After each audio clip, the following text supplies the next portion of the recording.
As we can obviously see, we have a few less people in the room, but I indeed want to thank you for coming back and highlight you are the people we need to make the changes in ADB. And I don't want to use the word changes. Changes isn't the right word because this is a 40-year-old institution, 50-year-old? 50-year-old, there we go.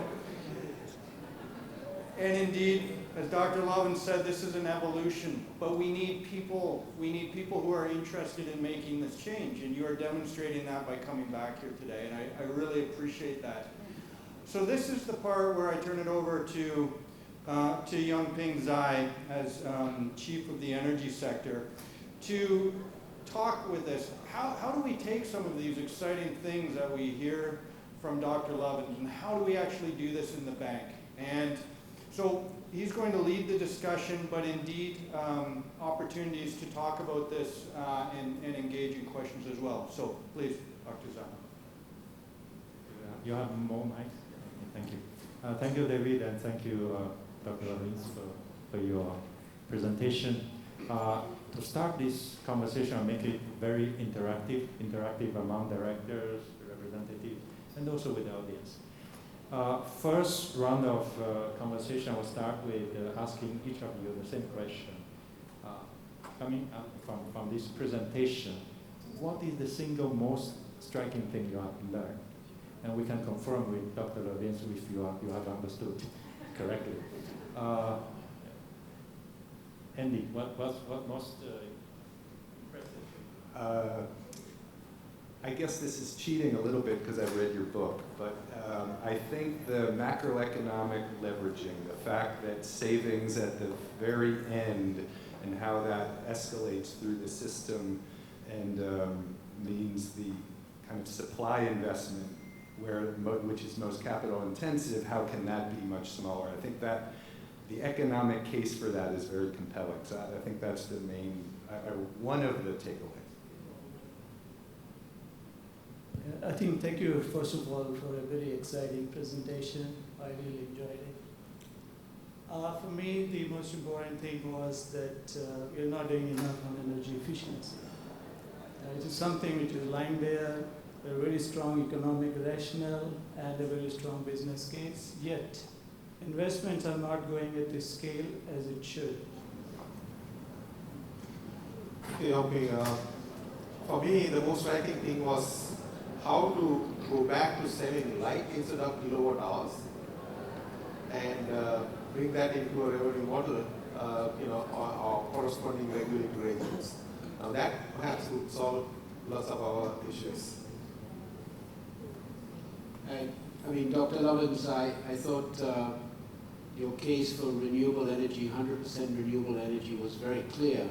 I think what struck me is when you said, okay, all of these coal-fired assets are going to be stranded. What concerns me is even if ADB does the right thing and finances all renewable energy projects, some of the tariffs that we are financing these renewable energy projects, with the world changing so quickly, we need stable cash flows to provide long tenors. So I'll give you an example. We financed, private sector teams financed their first solar project in Mongolia, but at a relatively high tariff.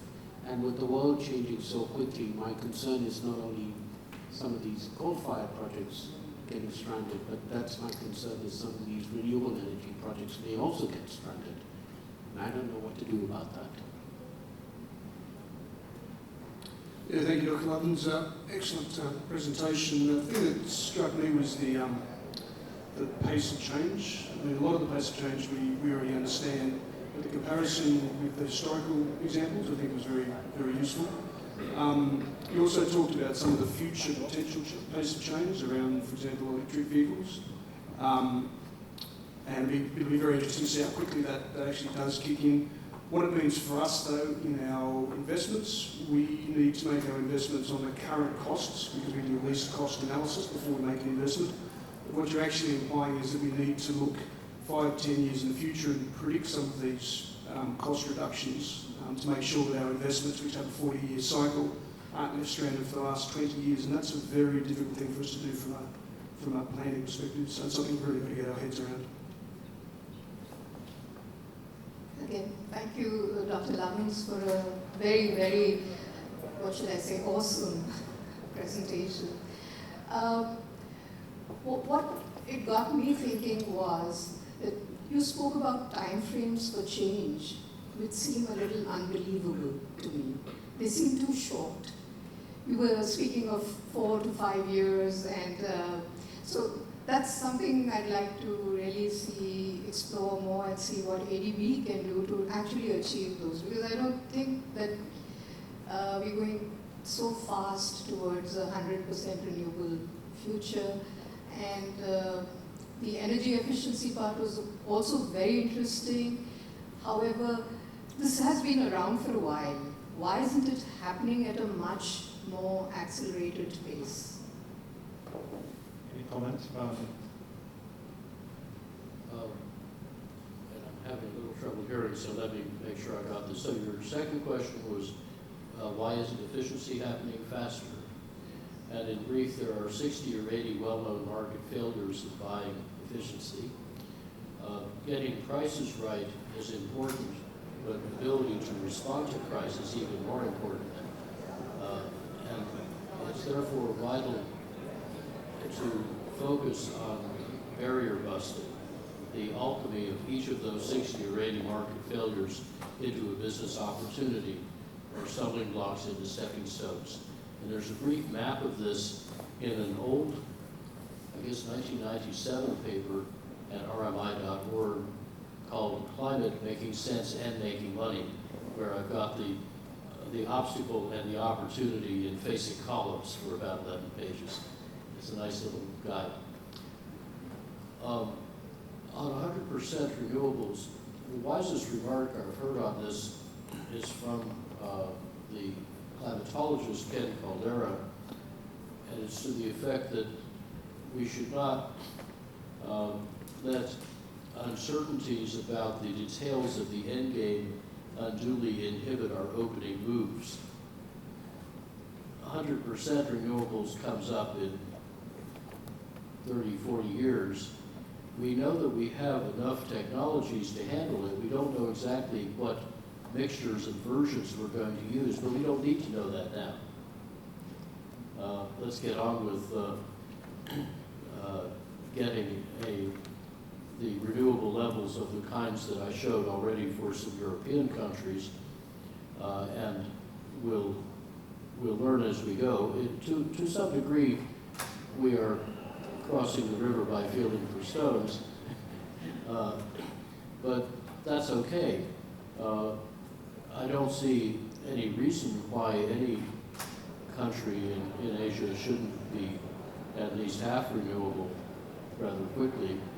And we know from particularly the Indian experience with now the lowest solar costs in the world that well-designed unsubsidized auctions can elicit extraordinarily competitive prices. So actually, as those of you with fossil fuel projects on your books think about that, I think you can prepare to be consistently outcompeted by your colleagues with efficiency and renewable projects. And they aren't all going to succeed because as the renewables come on, they push the fossil fuel generation up the low duration curve, running fewer and fewer hours, and then the economics get even worse. This is happening also in China, 2.5 percentage point a year roughly decrease in the run hours of the coal plants, even before we go to true economic dispatch. Thank you, Dr. Lovinsos. Thank you for sharing what you have learned from the presentation. Now my next question, I will not point to anybody, but if you have a comment, please let us know. I bring this conversation to ADB in context of ADB. I've been thinking that reading your book also, when you say reinventing fire, I would add one thing that we need to reinvent banks. Otherwise, we're not able to support what you're saying, the changes in the energy system so fast and so fundamental. But we are still governed, as you have alluded also, we're still governed by rules and procedures that are written last century, even earlier. And that system and rules procedure, also in entire power industry, have been working so well before this disruptive thing come into picture. We all believe that we are okay. It has worked for 100 centuries and we can continue. But now we realize it's not possible. It's not necessary. And there are better alternatives. However, when we have to support these changes, we realize that our system is still rigid. Still the old system that supported old type of project. So we are, honestly, I'm thinking we are facing this problem, but I'm not sure whether you have any sort of, no particular order, whoever want to make a comment, how ADB can support or adapt to the changing energy systems. Anyone want to volunteer to start?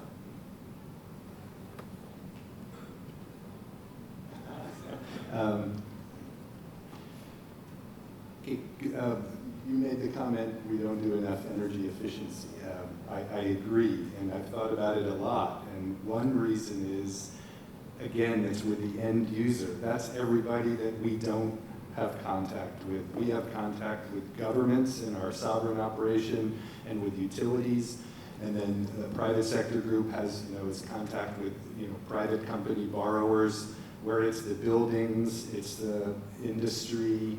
Those are the end users that we don't have influence over. So it gets me to thinking there's top-down and there's bottom-up solutions. You mentioned the China, like it's very, like a long queue, or there's like a lottery to be able to buy a fossil fuel-based car, but if you buy an e-car, it's very quick. So that's an example of kind of a regulation that nudges people in one direction. So those are things we can easily try to address because we work with ministries and governments. But the other, how do you, the bottom up, that you've got that tenant owner model of condos being built, and the owner doesn't care about energy efficiency because they're just selling off the units, and it's the end buyers that then are stuck with a building that's less energy efficient, and they're paying the bills. So I don't know. I don't have the answer how ADB can help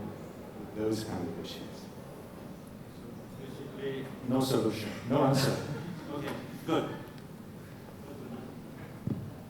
I think we need to remind ourselves that ADB works in partnership with governments.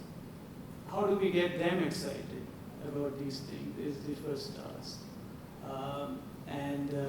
If I may say, especially the region I'm coming from, it's very, very hard to get them excited on these things.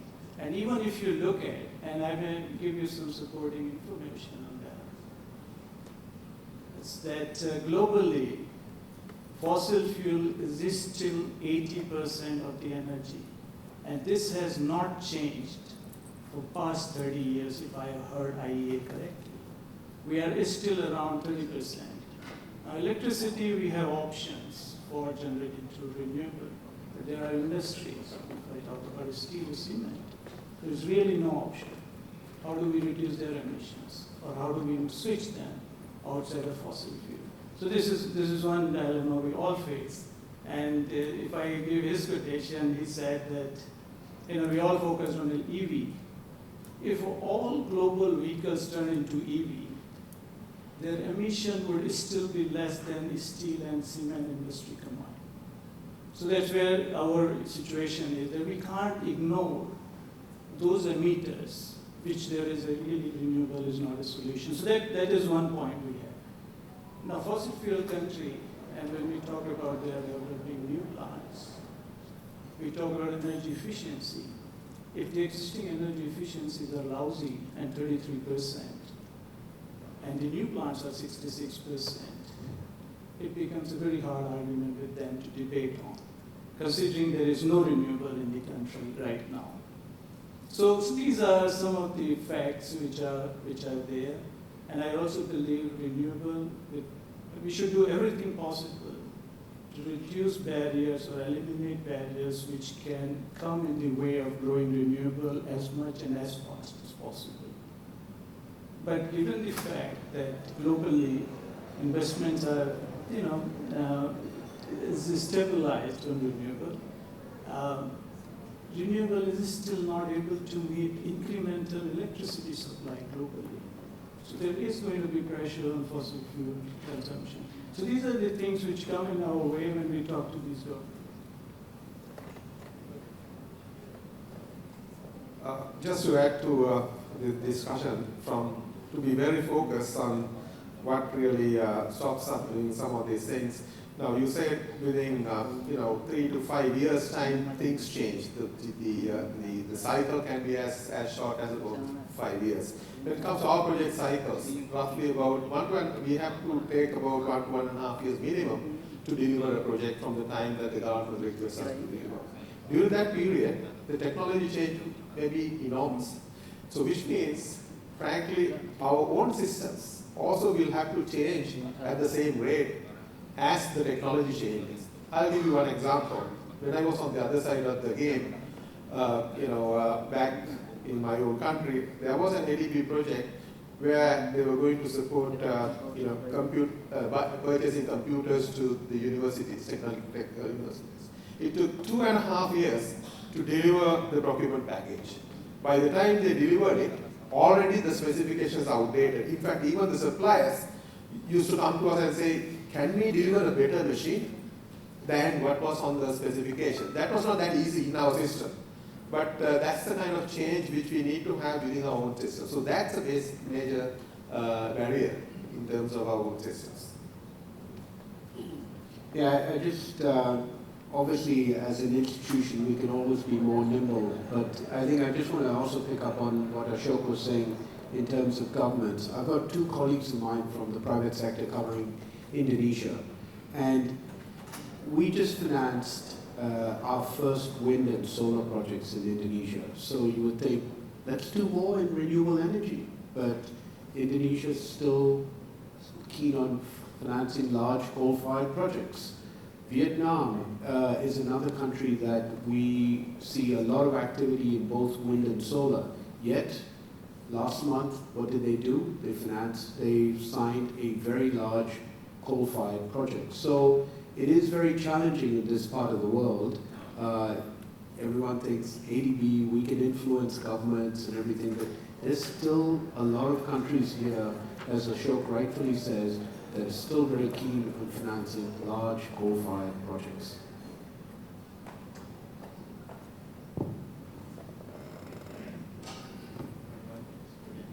That's why the report last week from Carbon Tracker is so important. It refers specifically to the economics of the 30 gigawatts or so coal pipeline in Vietnam, and points out that several successive stages of uneconomic market flip will occur between 2020 and 2022. That's tomorrow. It's before you can finish the documents, probably. And it is absolutely clear these are going to be pre-stranded assets. So just from a normal banking perspective of prudent risk management, we need a different process than what will lead to that bad result. Now, of course, there are other sources of finance. And I just had an interesting conversation with a leading Chinese expert who, of course, is concerned that the export facilities from China and Japan and Korea are, in a way, helping keep their manufacturers busy selling the power plants they can no longer sell at home. But very helpfully, President Xi Jinping just mentioned 8 times in one speech that we must green the Belt and Road Initiative. So now this gentleman is going around saying, well, get with the program. Let us follow our president's instructions and finance renewable and efficiency rather than coal. So I think he has a distinct impression that the Chinese export financing is likely to decline rather steeply. And the same for reputational and risk management reasons in Japan. Those banks don't want to get stuck with bad assets either. They don't know about the Korean situation. But I think different institutions moving at different speeds are figuring out where the risk is. Now, your point about you're not having the retail customers is, of course, very important. But you could do a great deal that will affect the retail customers by encouraging policymakers in governments and utilities to change what they do. And I'll give two quick examples. In countries that still have regulated rate of return price formation for electricity, or for that matter, gas, the decoupling and shared savings principle is extremely successful. And it aligns the interest of the provider and the customers so that the provider is rewarded for cutting customers' bills, not for selling them more energy. As a small example, when Pacific Gas and Electric in 1992 invested $170-odd million that year in helping customers save energy cheaper than it could be produced in existing plants, this generated about $400 million in present valued savings, of which the regulator gave 89% to the customers as lower bills, 11% to the utility as higher profits, and already an accounting method called decoupling made the utility indifferent to the volume sold. They didn't have a volumetric incentive anymore. They weren't rewarded for selling more, they weren't penalized for selling less. Well, my former chairman was running the demand side program in the utility at that time. And he said, we added over $40 million to the bottom line that year at no cost and no risk to the company. The investment was amortized to all customers as it would be for a power plant, except we bought efficiency instead because it was cheaper. But the efficiency shared saving was our second biggest source of profit that year. And if you have that kind of performance, the chief executive will ring you up every week and say, is there anything you need? And all the cleverest people in the company will want to come work in the efficiency division to advance their careers. So it really changes culture and behavior when you get that aligned incentive. You're absolutely right also about the split incentive between landlords and tenants, or builders and buyers of properties. But there are some interesting workarounds for this, and one that is now rapidly spreading in the United States is called PACE bonds, Property Assessed Clean Energy Bonds. You can read about it at PACE, P-A-C-E, now.org. And it's the way we have financed for over 100 years sidewalks and sewers and other local infrastructure through the property tax system. But now it can be used for investments to save energy or water in new or old buildings. And it has the virtue that the borrower, the owner of the building, has a positive cash flow from day one. It's a long-term loan, but it goes with the title of the property. Therefore, if the property is sold before the loan is paid off, it doesn't matter. It transfers with the title. And if it's a triple net lease, which is our usual commercial leasing arrangement, it passes through in the tax portion of the triple net, thereby solving the split incentive problem.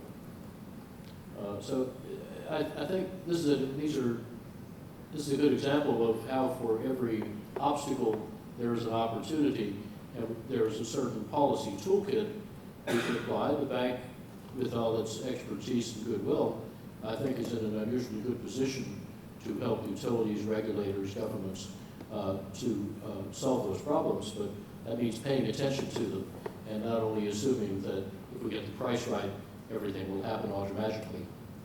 Thank you, Dr. Levins, for advice. We'll complete this second round with Antonio Suchet. Yeah, thanks. Just back to your original question about the ADB, how we're set up and how we can do things better. I think for demand side management, our fundamental issues are twofold. Firstly, we don't recognise large DSM projects. We've done 2 large TA projects spanning about 8 years in the Pacific, and they're not seen as being the innovative forefront, even though they're doing fantastic things in the country around the policy side. They don't get the recognition within the bank, I don't think, that they should. Secondly, the people who are implementing them don't have the tools to implement them properly. So we can finance capacitor banks, we can finance train-the-trainers, we can finance, but they're very small, complicated procurement for us. So it takes a lot of our activities, firstly to procure and then to manage. So we're not really set up on the staffing side or the procurement side for that. So I think there are areas that we probably need to look at if we're going to be doing more in that space. So I work in East Asia, and I have some more positive news to report on than, let's say, Ashok had for Central and West. The 2 countries that we work in are Mongolia and China. Now, China is a country which has the capacity to innovate and try new technologies, and so it's much easier working there and helping them implement innovative business models and technologies, which in our view can work as an example, which can demonstrate these business models and technologies to other parts, other DMCs, other developing countries in Asia. Then coming to Mongolia, I'd like to say that ADB is able to influence to some extent the government thinking, and I stress to some extent. So for example, over the last 2 years, we've been able to convince them to set up one of the largest battery storage systems. So last year they said no, the government said no to it, and then this year they've come back and said, yes, we would like this to be done on a fast track basis. This is a 100 megawatt battery storage system. It would be one of the largest in the world. However, there are issues in this as well. Who pays for this system? Because this is something that we would be adding on. And again, ADB has a role here to help them determine how the tariffs will be adjusted, will be to reflect the additional cost of this battery system. And I said earlier that we've been able to influence them in a limited way because Mongolia is a very cold country, and again, they need immediately combined heat and power, which is based on fossil energy. So they're going ahead with financing from a third country to also, in parallel, look at expanding their combined heat and power capacity. So that's where we think ADB has had some positive influence, and the transition to a completely benign renewable energy system will take a while. Yeah. Of course, Mongolia has such incredible renewable resources, it could in principle, for sun or wind, power the whole world. But in the United States, it's quite interesting how solar or wind plus batteries is actually beating coal right now in many places that are not as well endowed as Mongolia. And I think it's also important to remember that batteries don't have to be centralized. Behind-the-meter batteries have 13 main kinds of benefits, which make them cost-effective right now in most places. That doesn't mean that they're the cheapest way to get those benefits, so they're not necessarily competitive, but benefits certainly exceed costs. And the battery cost has been dropping about 35 to 37% a year, just as the renewable costs are dropping tens of percent a year, and therefore, the documents are obsolete before the ink is dry. But you don't see that sort of price drop for coal plants. So I think the opportunities here are perhaps best viewed through the lens of risk management. You can see the trends, you can see the drivers of the trends. There's very strong scientific literature showing that they keep going for at least decades in the future. On the other hand, you can see many forms of risk for the fossil fuel projects that are not even about price. So this should not be a difficult calculus to do. We just need to use current data. Thank you.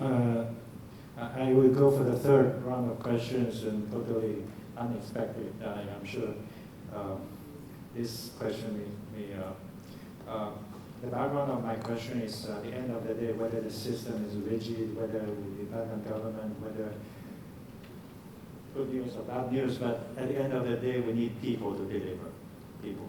So my question to you, assuming that you have a vacancy, what kind of people you would need, hire, to go along this, on the right side of history with the technology, whether you need somebody to understand the technologies, or you need somebody who has a good level of understanding of the policy regulatory issues, or you want what kind of people you would like, and you have a vacancy. And it could be a real question. So, for us to deliver all this in the strategy 2030, for us to support the low carbon transformation, can go each of you. What kind of people do you need? Since I have the mic, I'd like a Dr. Lovins. We hired Dr. Lovins.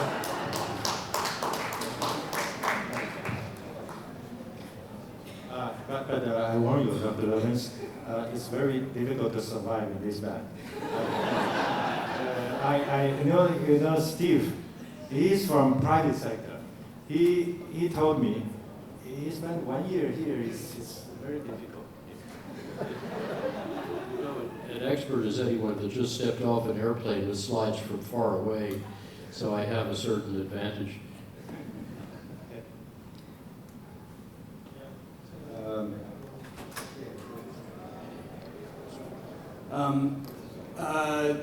Just one characteristic, I think we need people that aren't willing to fail, people that are willing to put some energy in and willing to keep walking up to the issues, because if you keep walking up a few times and get knocked back, then you stop trying again, so we need people who are willing to keep trying. I'm going to be a little bit controversial and say that I think we have the right people. And the key though, and as I've learned, so I'm from the private sector side, I think we have some amazing people in the private sector, both senior and junior. We hire internally and externally. What we are only doing more recently, and we need to continue doing, is to rely on all the people in this bank. And take Stephen Peters, who's a waste energy expert, Pradeep and Toru, who are energy experts. We need to really tap everybody in this building, and I don't think we do that enough. So I think we have the right people. From my side, I agree with Jackie that we have the right people, but the most important thing is that with all these people jointly, we should deal with the governments.